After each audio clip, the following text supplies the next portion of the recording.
apprehension due to a lack of experience and value towards structured role play, front-loading and debriefing, and presenting in front of an unfamiliar client group, my course experience was positive due to significant constructive learning.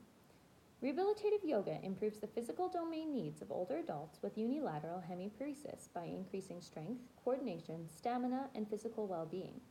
It included neck, shoulder, and knee-based warm-up activities and modified mountain pose, seated balancing table, and downward dog poses. Each intervention encouraged purposeful breathing, stretching, and repetition with low intensity to optimize muscle strengthening and physical domain improvements. It requires a quiet, spacious room with a chair, height-adjustable table, and yoga mat. The rehabilitative yoga intervention was appropriately tailored to the targeted client group's needs, but required greater individualized activity modifications to optimize engagement.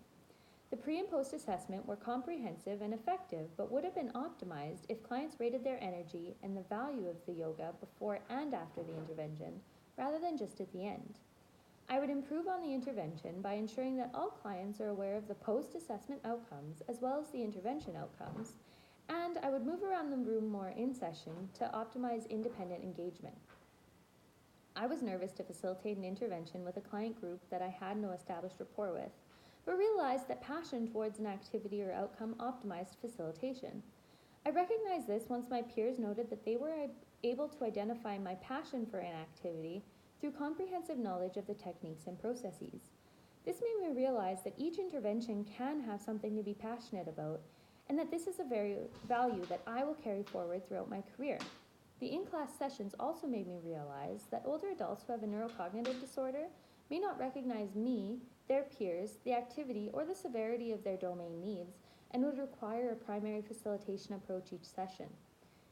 The peer group didn't have physical domain needs and were not aware of the value of the intervention on these needs, so the succinct, age-appropriate leisure education that front-loading and debriefing provided optimized engagement and feedback. The leisure ability model, in combination with the two techniques, optimized client orientation and engagement in the intervention by promoting a comprehensive leisure education, which showed the value of physical engagement in achieving individual domain needs and optimizing quality of life. This, I realized, was essential for optimizing an intervention because I facilitated an intervention that was much more client-centered than ever before. This was the most important aspect of the course because it ensured optimized, knowledgeable engagement in the intervention, which could be applied across all domains and interventions. So during the intervention, the interprofessional feedback was an essential element to optimizing my facilitation techniques.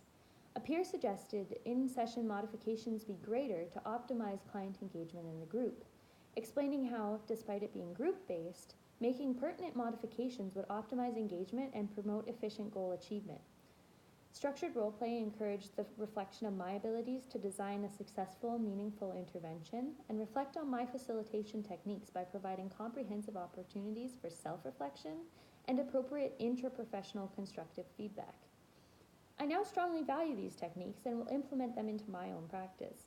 I observed the mock clients become more actively engaged in the intervention when they gained client-based familiarity and were told about the benefits that the intervention would have on domain needs.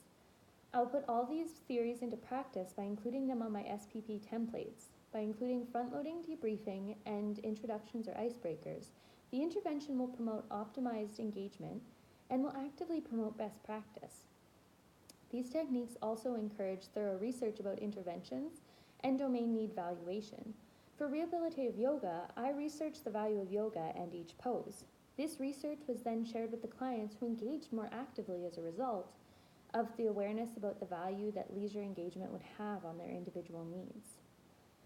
So, at the end of the intervention, my values changed from apathetic to strong because each intervention encouraged comprehensive opportunities for self-reflection, interprofessional constructive feedback, comprehensive client leisure education opportunities, and optimized engagement for clients.